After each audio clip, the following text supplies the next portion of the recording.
Assalamualaikum warahmatullahi wabarakatuh. Halo semuanya, perkenalkan saya Aura dari kelompok 3 Psikologi Klinis. Sebelumnya saya mau perkenalkan nama anggota.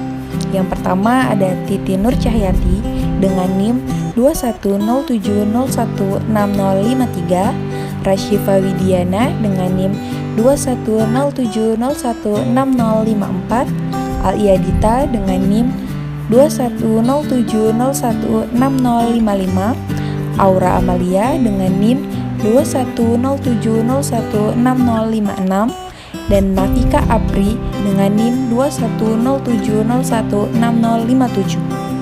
Izinkan kelompok kami untuk mempresentasikan materi dengan judul Humanistik, Gangguan Psikologis dalam Perspektif Humanistik. Yuk disimak penjelasannya. What is humanistic psychology? Psikologi humanistik atau disebut juga dengan nama psikologi kemanusiaan adalah suatu pendekatan yang multifaset atau beraneka segi terhadap pengalaman dan tingkah laku manusia yang memusatkan perhatian pada keunikan dan akulturasi diri manusia.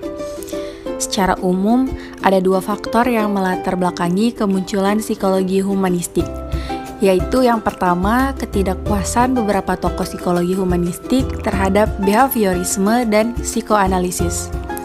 Karena dirasa tidak memuaskan, akhirnya Maslow terdorong untuk membangun psikologi humanistik.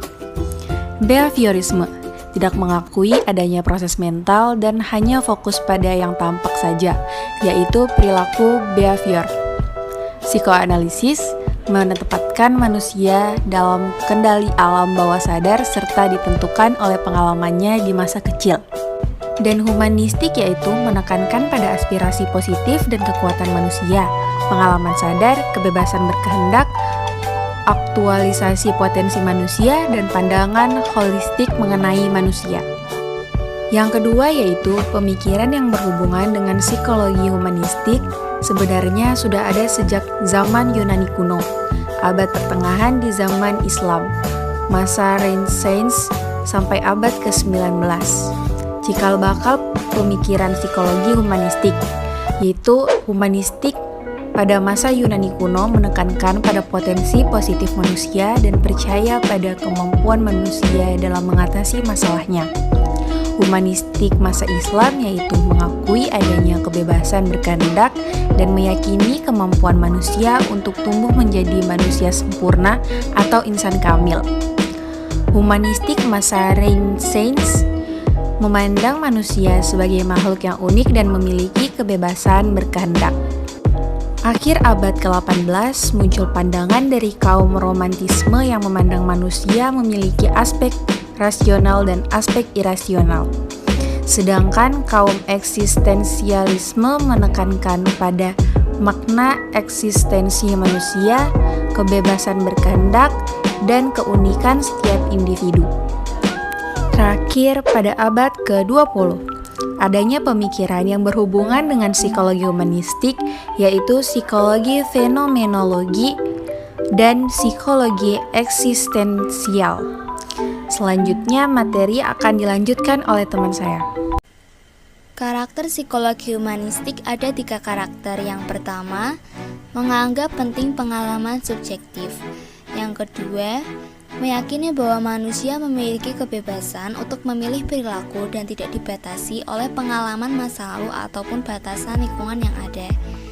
Dan yang ketiga, mengakui adanya pengaruh nilai-nilai yang diyakini seseorang terhadap perilaku manusia.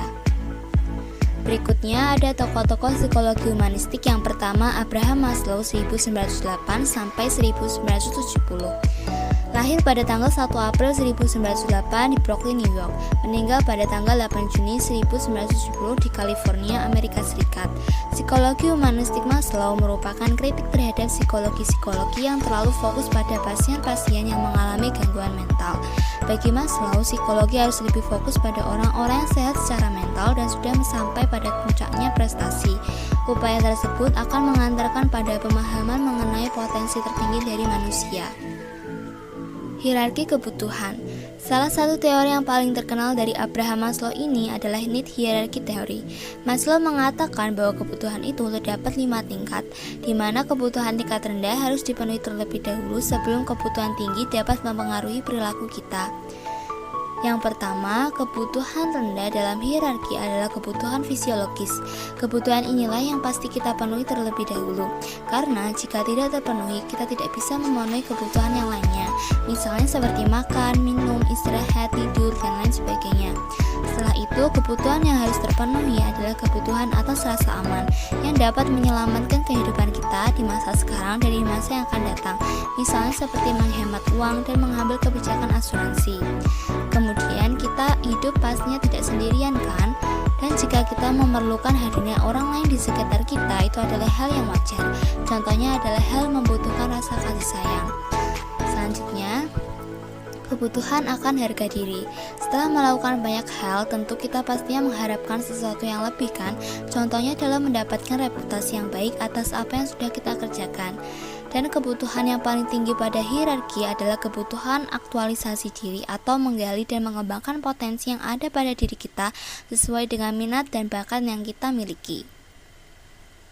Jelaskan tentang tokoh psikologi humanistik yang kedua, yaitu Carol Rogers.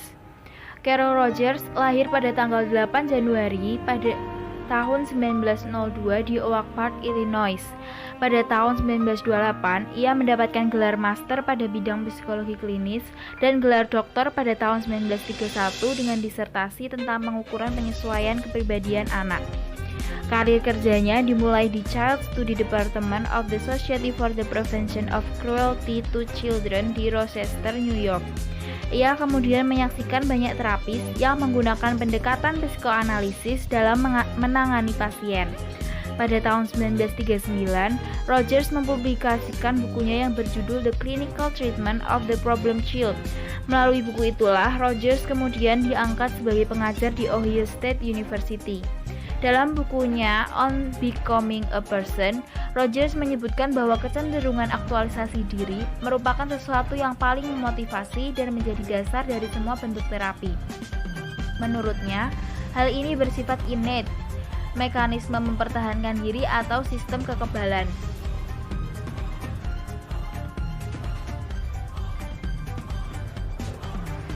Tokoh psikologi humanistik yang ketiga ada Viktor Frankl. Viktor Frankl lahir pada tanggal 26 Maret 1905 dan meninggal pada tahun 1997 di Vienna, Austria.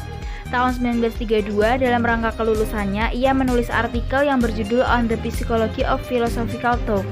Ia melakukan korespondensi intensif dengan Sigmund Freud. Frankl meyakini bahwa dorongan utama manusia adalah keinginan untuk mendapatkan makna dalam hidup. Menurut Frankl, kehampaan eksistensial merupakan sesuatu yang jamak terjadi di dewasa ini. Untuk mengetahui kehampaan makna tersebut, Frankl menciptakan logoterapi atau upaya menemukan makna. Dalam buku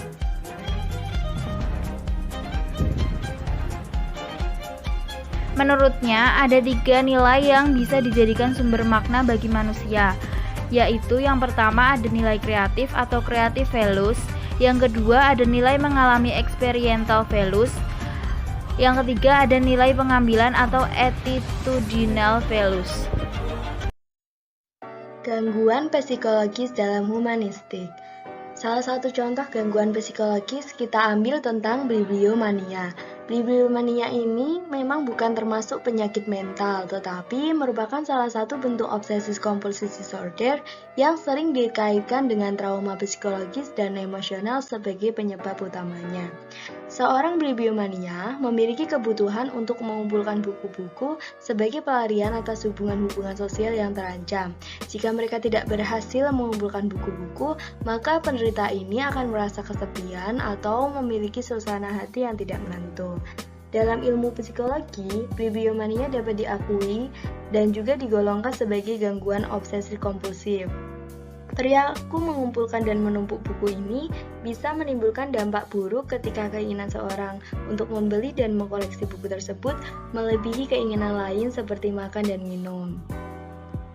Dalam psikologi humanistik, Individu adalah penentu bagi tingkah laku dan pengalamannya sendiri. Manusia adalah agen yang ada, bebas memilih atau menentukan setiap tindakannya. Dengan kata lain, manusia ini ialah makhluk yang bebas dan bertanggung jawab. Seperti pada bibliomania, bahwa ia akan merasa lega dan puas gitu setelah penderita ini berhasil mengumpulkan buku yang mereka beli. Ada perasaan senang ketika telah dapat mengkoleksi buku tersebut, walaupun kadang hanya sebatas mengumpulkannya saja, tanpa menghasilkan manfaat berarti bagi si pemiliknya. Dalam faktor psikologis humanistik dijelaskan bahwa manusia memiliki bermacam-macam kebutuhan secara hierarki, yaitu kebutuhan fisiologis, kebutuhan akan rasa aman, kebutuhan akan cinta, kebutuhan akan harga diri, dan kebutuhan aktualisasi diri. Dari faktor psikologis humanistik, seorang mania pasti mengalami hal serupa, yaitu kebutuhan-kebutuhan yang diinginkan, seperti perasaan dihargai dan pengakuan statusnya di hadapan orang lain adalah bukti menunjukkan dirinya ada dan tidak sedang mengalami sebuah gangguan. Misalnya ketika seorang bibliomania yang beranggapan bahwa membaca adalah bentuk pelariannya ketika teman-temannya tidak menghiraukan keberadaannya, sehingga ia ingin pergi ke dunia dalam buku yang ia baca. Ungkapan ini tidak bisa dianggap remeh, biasanya saat seseorang merasa psikologisnya terganggu karena faktor sosial yang buruk, akan melarikan dirinya ke sesuatu hal yang buruk pula. Apabila ia mempunyai pemikiran yang positif, melarikannya dengan membaca buku, maka dia juga perlu pendekatan psikologis berupa ikatan persahabatan atau kekeluargaan untuk membantu dia mengatur emosinya. Oke, kembali lagi bersama saya Titin Nurjayati. Setelah penjelasan dari teman-teman terbaik, terhebat, tersayang, semuanya lah dari teman saya, kali ini saya akan menyimpulkan dari kesimpulan yang telah teman-teman saya jelaskan.